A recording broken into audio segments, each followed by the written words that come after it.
Welcome to the Empower Women in Menopause podcast with your girl, Trudy German. I'm an online personal trainer and wellness coach for women going through perimenopause.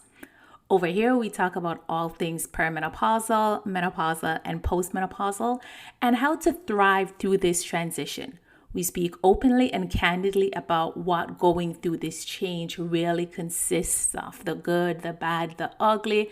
And we also dismiss a lot of the myths or all the myths and talk about how this change affects you mentally, emotionally, physically, and professionally. So let's get into this week's episode. Hello.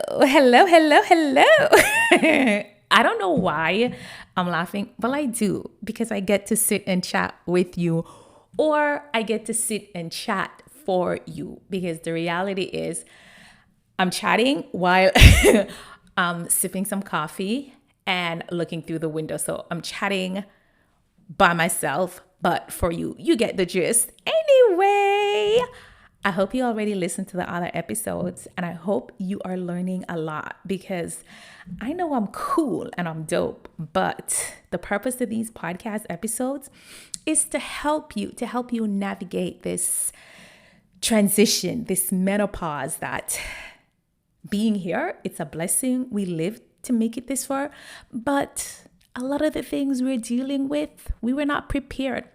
And I know over the last few podcasts, and to be honest, the next few podcast episodes, I'm going to be talking more around the realms of menopause with losing belly fat, menopause, and how we gain fat and all of those things. Because that's the number one things. You ladies slide in my DM on the gram and on TikTok. And if you're not following me on either one of them, please go ahead, train with Trudy on both of them. But eventually I'll start talking about other symptoms because there are other things that affects us except fat loss. But this episode, what is this? Episode 7. Hey, you know what? One day I'm going to record me, and one day I'm going to turn the video camera on, probably set up my phone and record me recording these podcasts so you can see my hand gestures, how I carry on. But anyway, let's jump into this. Episode 7. I'm going to be talking on this episode. I'm taking deep breaths. There's a reason for that. I'm going to be talking about some of the things that you're doing regularly that may be hindering your fat loss goal. And regularly could be every day. It could be once a week. But it's regularly, because remember, where we are in any aspect of our lives, where we are, it's based on the decisions that we've made, the things we've done regularly, not the things we've done occasionally, right? So I'm going to be talking about some of the things you may be doing regularly, unbeknownst to you, which is hindering your fat loss goal. And we're looking to lose fat, not weight, because there is a difference. You want to lose fat, that's what it is. Losing weight includes losing belly fat. Sorry, not belly fat. It includes losing fat, losing muscles, and water. That's not what you want. You want to lose fat. So we're going to call a spade what it is. Okay, so right now I have 7 things. I think, and I just even thought about another 5, but I think I'm going to end up doing another part, because I don't want to bombard you with like 12, 15 things in one episode. We got the brain fog. I'm familiar with the brain fog, so I don't want to give you too much.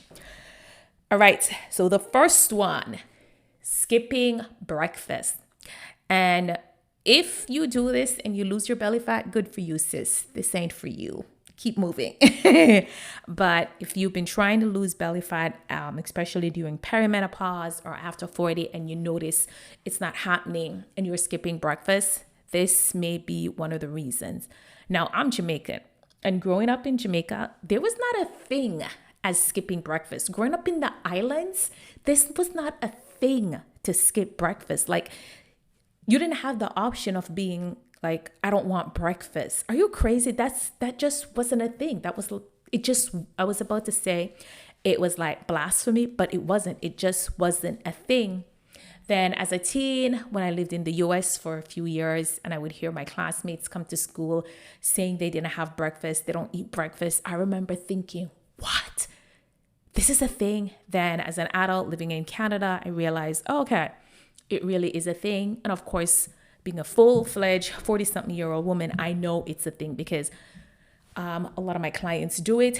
They think it's completely normal and they don't see what the big deal is. So from a hormonal perspective, breakfast is very important. If you listen to the last episode where I spoke about cortisol, I did touch on cortisol a lot. You know what? Let me review a few things about cortisol. So if you haven't had a chance to listen to the last episode 6 about cortisol, that's fine. But please go and listen to it. But let me give you a few pointers, a few reminders. Cortisol is a stress hormone. It's not a bad thing because we do need stress in our lives. The problem happens when it stays elevated. So it's the fight or flight hormone. Basically, you use it for stress or for survival.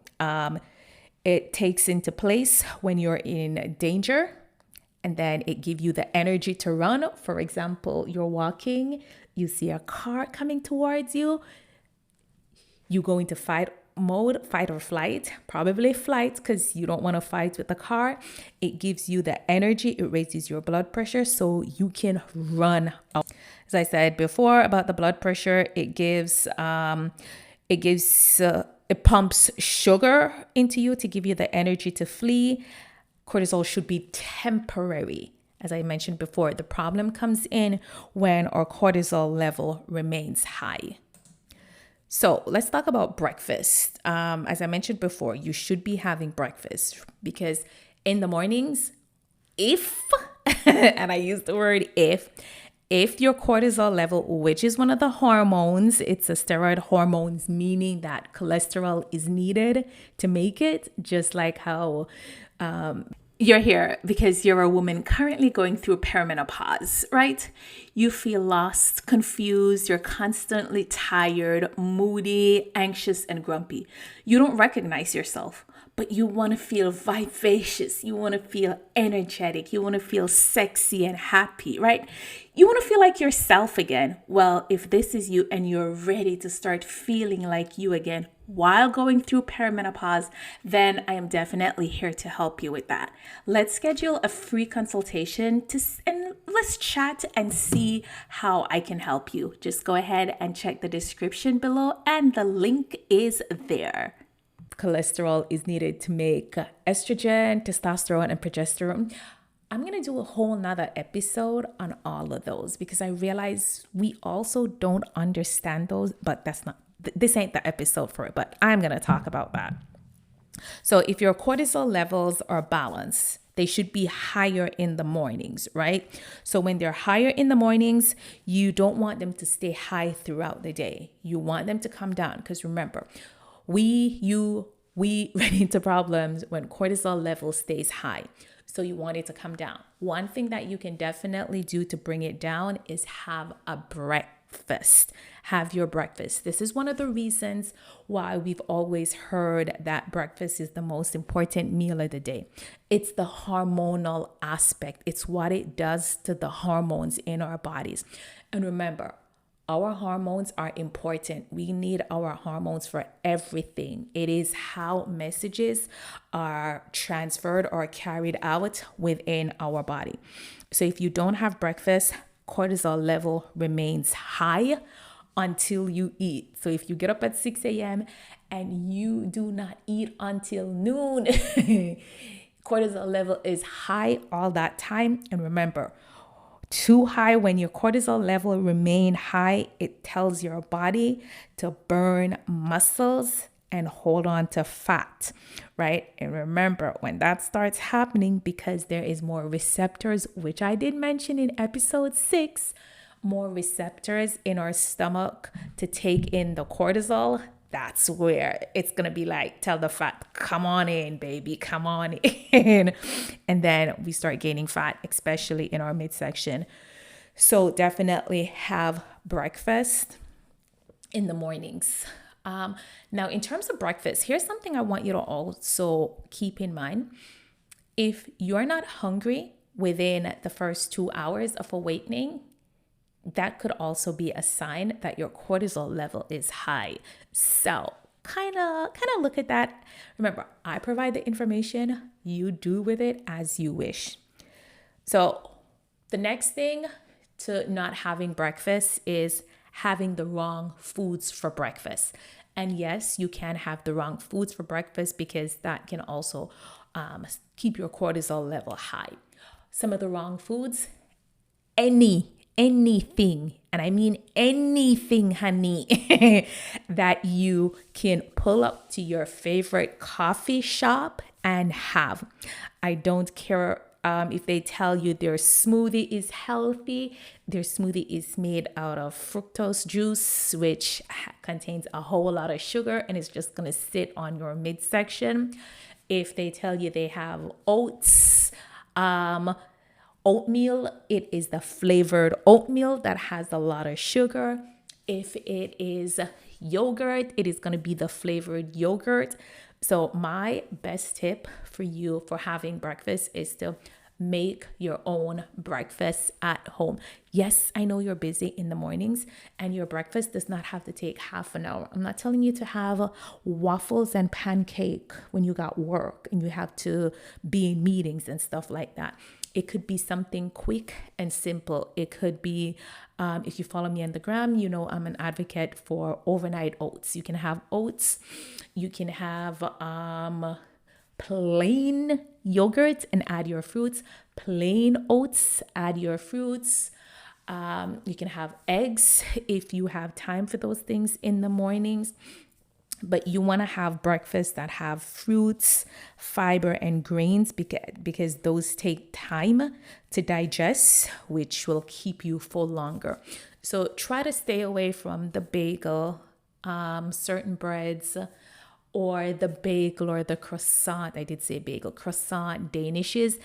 And definitely, please keep away from all these cereals. A lot of the most 99.99%. You know what? All of those cereals are filled with processed sugar, fructose sugar, which is gonna just have the excess sitting on your stomach, which is not what you want. Next up, we are still kind of talking on food.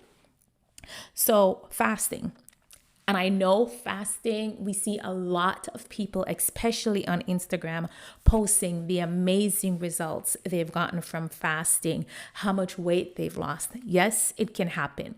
However, if you're over 40, if you're a perimenopausal woman and you're trying to lose belly fat and you notice you've been fasting and it's not happening, please stop. It's not working for you. And it is not working for you because, once again, drum roll, horrible drum, cortisol.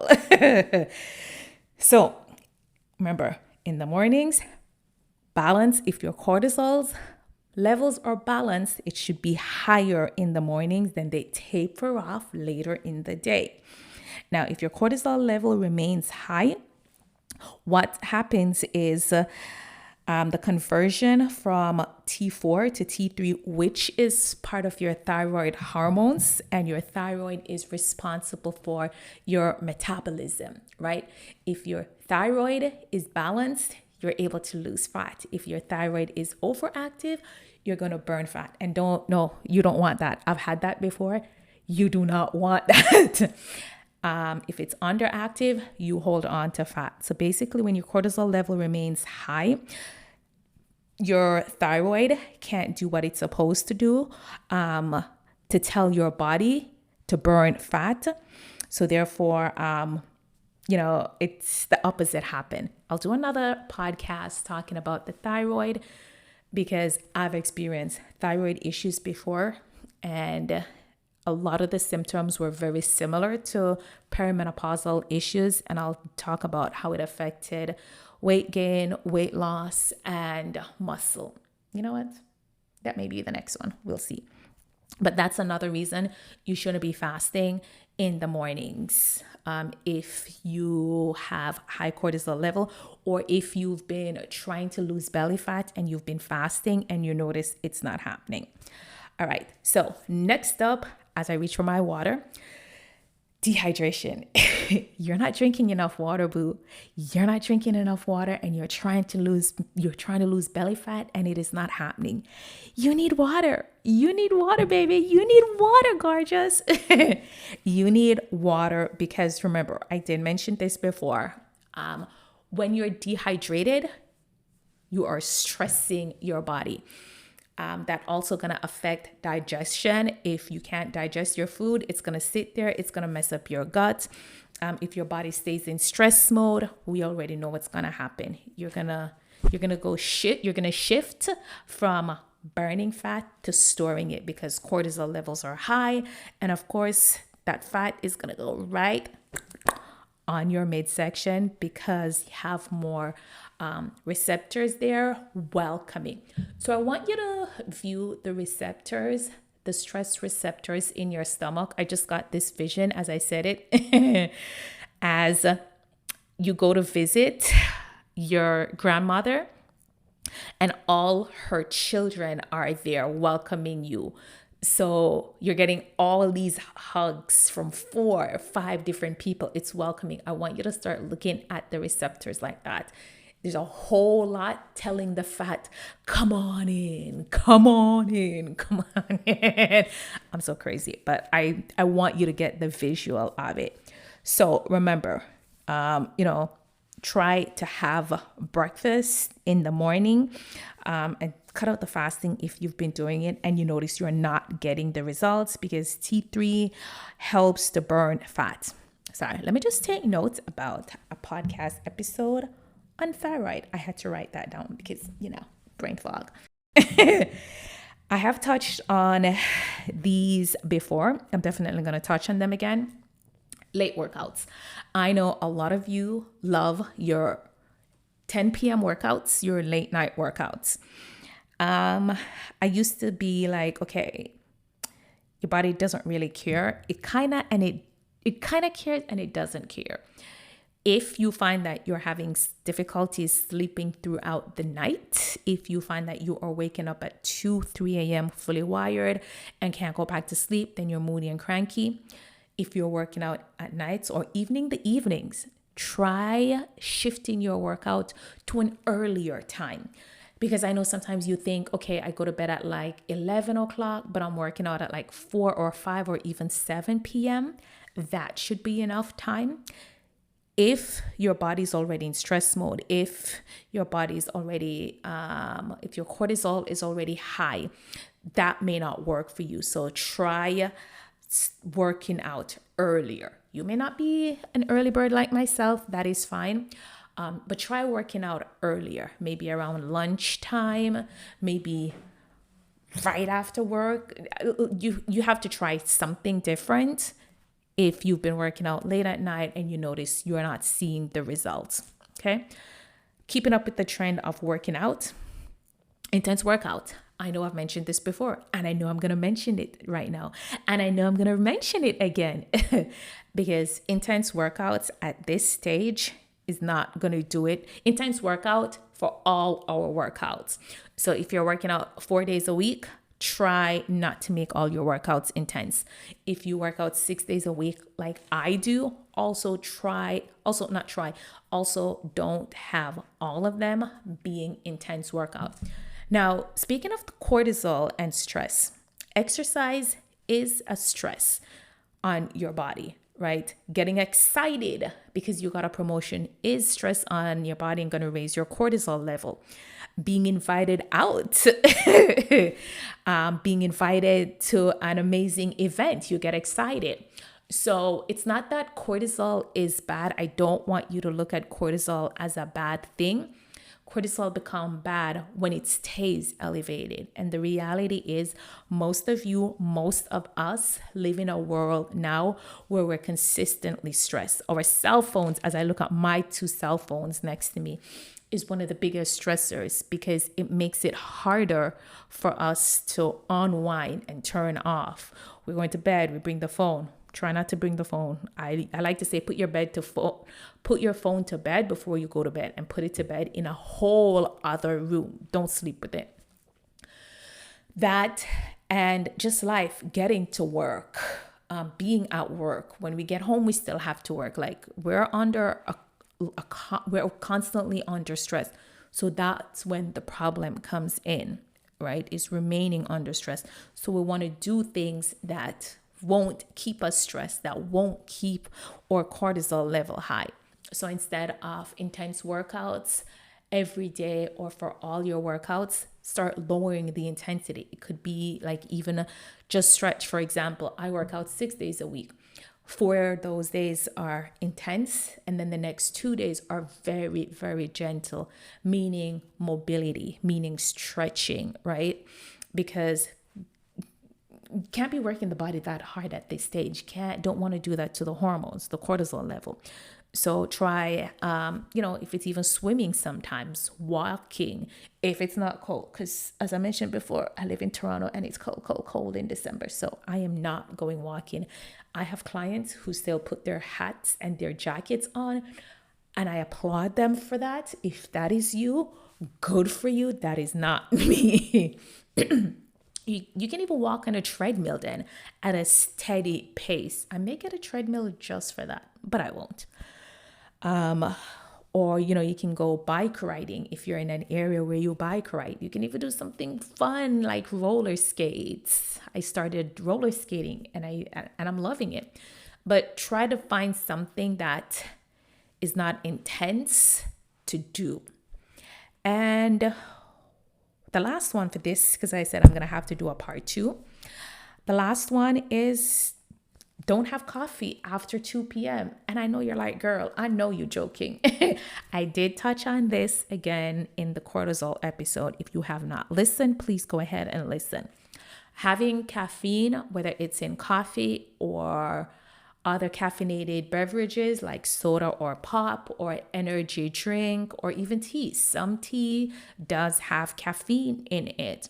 That is also going to keep your cortisol level high throughout the night. You're going to have experiencing difficulty sleeping throughout the night. And remember, if you don't get good quality sleep, that is going to have a ricochet effect on you losing belly fat. Because if you don't have enough sleep, or good quality sleep, your muscles won't be able to repair and replenish themselves. What will also happen is your hormones that tell you when you're full and when you're hungry, they won't be balanced. So you're going to be craving usually salty or sugary foods in the next day because you want to be satisfied.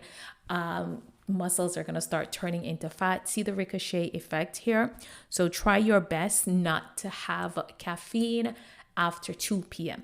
Speaking of this one was not on the list, but since I'm talking about coffee after 2, when you get up in the mornings, try to wait at least 90 minutes to have your coffee. And I know you're going to be like, girl, I can't function that long without coffee. Slowly start doing it. So if you're accustomed to having coffee, within 15 minutes of waking up, push it to half an hour, push it to 45 minutes the next day or week until you get to that point.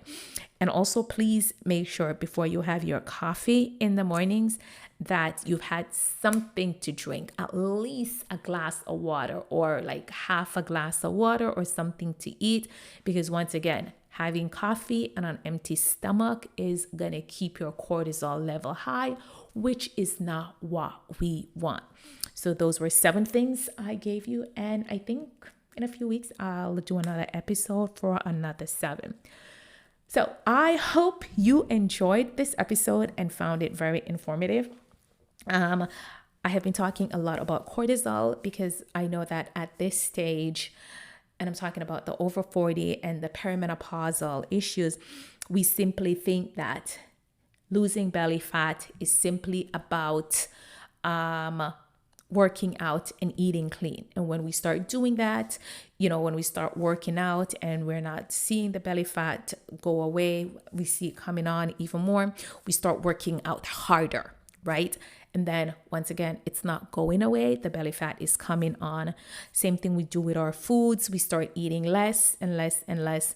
But I want you to understand that there's so much more that's going on, so much more that's throwing our hormones off. And I know for a fact a lot of us were not taught these things, right?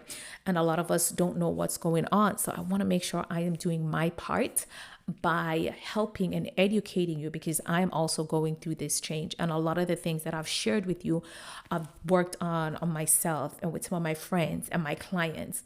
And not only, did we see a difference in our midsection, also a lot of the symptoms or perimenopausal symptoms completely eradicated. And then for a lot of us, they went down. So it's kind of like when you start working on one area for one thing, you start seeing changes in other things.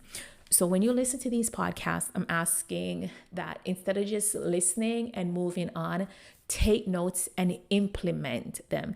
Because I promise you, the things I share, they do work, but you got to make them work for you. And that's enough of my rant. I'm out. Like Obama, I'm going to drop my pen.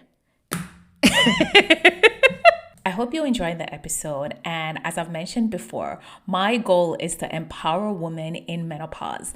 And by you sharing this episode with other women, like share it on your stories, then you will definitely be helping me help other women. So go ahead and share it on your stories. And please, when you share it, don't forget to tag me at Train with Trudy. Until the next episode, have a fabulous one.